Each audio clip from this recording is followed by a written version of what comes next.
학점은행제 그리고 이 일반 대학교의 차이점이 어떤 게 있는지 인터넷에 있는 자료를 바탕으로 좀 정리를 해봤고요. 같은 점과 그리고 이 다른 점에 대해서 좀 구분을 해서 좀 설명을 드려보려고 합니다. 이 학점은행제 처음 이제 들어보신 분들도 굉장히 많이 있으실 거예요. 저도 뭐 개인적으로 회사에 입사를 하기 전까지는 이런 제도가 있는지도 몰랐고요. 입사를 하고 나서 이런 제도가 있구나 알게 됐는데, 자 일단 학점len즈와 대학교의 동일한 점은, 자 학위 취득 시 법적으로 이 동일한 학력으로 인정을 받는다는 점, 그리고 각종 자격 취득 및 취업 진학을 할 수 있다는 점, 그리고 전공을 선택할 수 있다는 점, 그리고 학위 수여가 매년 2월달, 8월달에 수여를 한다는 점이 이제 동일한 점이고요. 자, 다른 점에 대해서 좀 설명드릴 건데, 자, 학점 면제 같은 경우는 일단 학점 인정 등에 관한 법률에 의거해서 운영 및 진입 장벽이 낮다라는 점입니다. 그래서 이 고등학교 그 졸업 학력 이상, 졸업자 이상 분들이라면은 검정고시 포함입니다. 그 이상 분들이라면은 누구든지 해당 제도를 이용할 수 있다라는 점이 좋고요. 자, 그리고 그 개강일 같은 경우도 거의 지금 매달 이제 개강을 하는 시스템이다 보니까 일반 대학교처럼 3월 개강, 9월 개강 이렇게 진행이 되지 않습니다. 그분도 장점입니다. 자, 그리고 두 번째로는 스스로 이 표준 교육 과정을 기준으로 한 필요한 학점을 이수를 해야 된다라는 점인데, 이런 부분들에 대해서 어떻게 이제 학습 설계를 해야 되는지 개인적으로 하시는 분들도 물론 있겠지만, 대부분 이런 학습 설계 부분이 난해하고 어렵다 보니까 이 전문 플래너 분들을 통해서, 교육 플래너죠, 이 교육 플래너 분들을 통해서 상담을 통해서 진행을 할 수 있다는 점이 있는데, 장점은 이제 도움을 받을 수 있다는 것이 있겠지만, 반대로 단점 같은 경우는 잘못된 그 학습 설계로 인해서 추후에 학위라든지 이 자격증이 안 나올 수 있는 사례들이 꽤 있다 보니까 이 부분에 있어서는 조금 보완이 많이 필요가 될 것 같아요.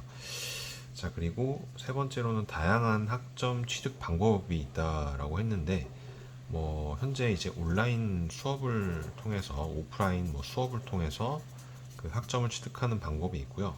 두 번째로는 학점으로 인정되는 그 자격증이 있어요. 그래서 그런 자격증 취득을 통해서 하는 방법도 있고, 세 번째로는 뭐 독학사라고 해서 이 독학학위제에서 운영하는 수업을 통해서 학점을 취득하는 방법, 크게 이렇게 세 가지 외에도 더 있는데 크게 이렇게 세 가지를 통해서 학점을 취득해서 학위 취득 그 기간을 단축을 시킬 수 있고, 기간이 짧아지다 보니까 아무래도 등록금 부분도 저렴해진다라는 점을 좀 줄 수 있고요.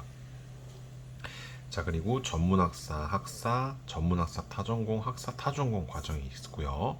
자, 그리고 다섯 번째로는 이 필요한 등록 절차를 진행해야 됩니다. 그래서 이 학습자 등록이라는 게 있고, 학점 인정 신청, 학위 신청이 있습니다. 그래서 이 해당 절차에 대해서 인터넷을 통해서 직접 검색을 해서 해보시는 방법도 있겠고요.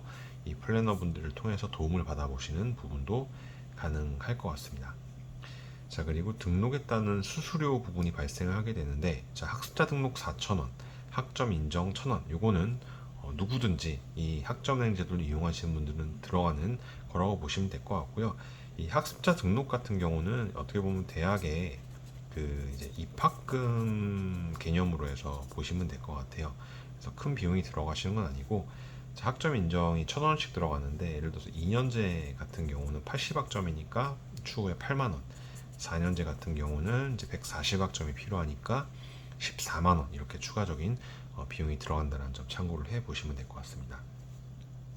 자, 다른 점 대학교는 첫 번째로 대학교 학칙에 따라서 운영이 되고요. 자, 수능 등 입학 전형을 통해서 입학이 가능하다라는 점, 그리고 입학 정원 등이 정해져 있고요.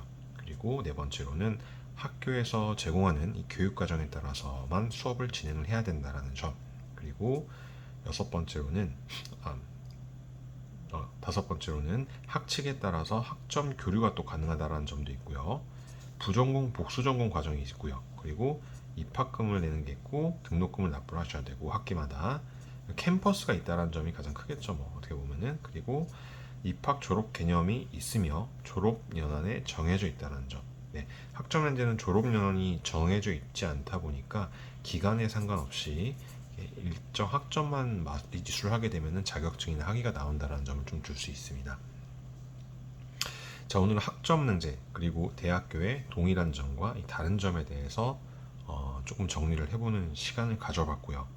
학점연제 교육과정에 대한 전문 상담이 필요하신 분들 있을 수 있겠죠. 하단에 저희가 1대1 전문 코칭 서비스 도움드리고 있으니까 카카오톡이나 온라인 상담 창구 통해서 문의 주시고요.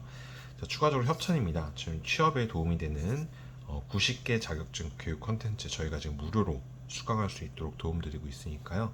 하단 링크 부분 참고하셔서 한번 수업 들어보시면 되실 것 같습니다. 자, 오늘 준비한 영상은 여기까지고요. 다음 시간에 또 좋은 정보로 찾아뵐 수 있도록 하겠습니다. 시청해주셔서 감사합니다.